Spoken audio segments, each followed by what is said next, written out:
খুনি হাসিনা কিভাবে নির্মমতা চালিয়েছে বিগত 16 বছর এবং বিগত অভ্যুত্থানের সময়, দয়া করে আমরা যেন এটি ভুলে না যাই। আমরা আমাদের ভাইদেরকে হারাচ্ছি, আমাদের শহীদের সংখ্যা বাড়ছে প্রতিনিয়ত, কিন্তু এই প্রত্যেকটি সংখ্যা, প্রত্যেকটি শহীদের মৃত্যু আমাদেরকে শুধু একটি জিনিসই মনে করিয়ে দিচ্ছে, সেটি হচ্ছে যে কোন লক্ষ্য, কোন স্বপ্নগুলোকে সামনে রেখে আমার ভাইরা জীবন দিল অকাতরে, আমার ভাই বোনেরা রক্ত দিল অকাতরে।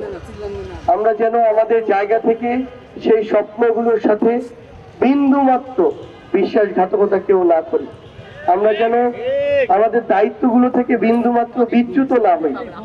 এবং সবচেয়ে বড় কথা হচ্ছে, যখনই এই খুনি হাসিনার এমন নির্মমতা, নৃশংসতা আমরা অনেকেই কিভাবে যেন ভুলে যাই, তখনই আমাদের কোন এক শহীদ ভাই, শহীদ পরিবার আমাদেরকে মনে করিয়ে দেয় যে তারা জীবন দিয়ে গেল, রক্ত দিয়ে গেল।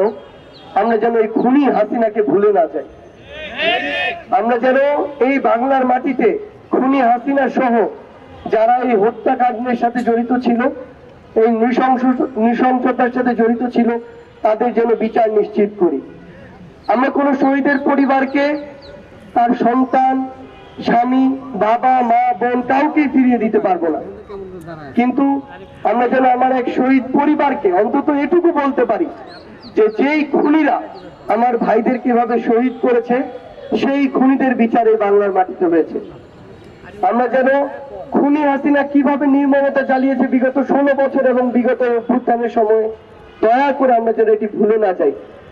আমরা শুধু এটুকুই চাইবো, এই বাংলাদেশের মাটিতে আমার ভাইদের রক্তের উপরে, জীবনের উপরে আমাদের যে আস্থার অভ্যন্তরীণ এবং আমাদের বিশ্বাসের যে অন্তর্বর্তীকালীন সরকার হয়েছে, আমরা যেন এই অন্তর্বর্তীকালীন সরকারের সময়ে আমাদের সকল জীবনের রক্তের যে বিচার, সেই বিচার আমরা দেখে যেতে পারি।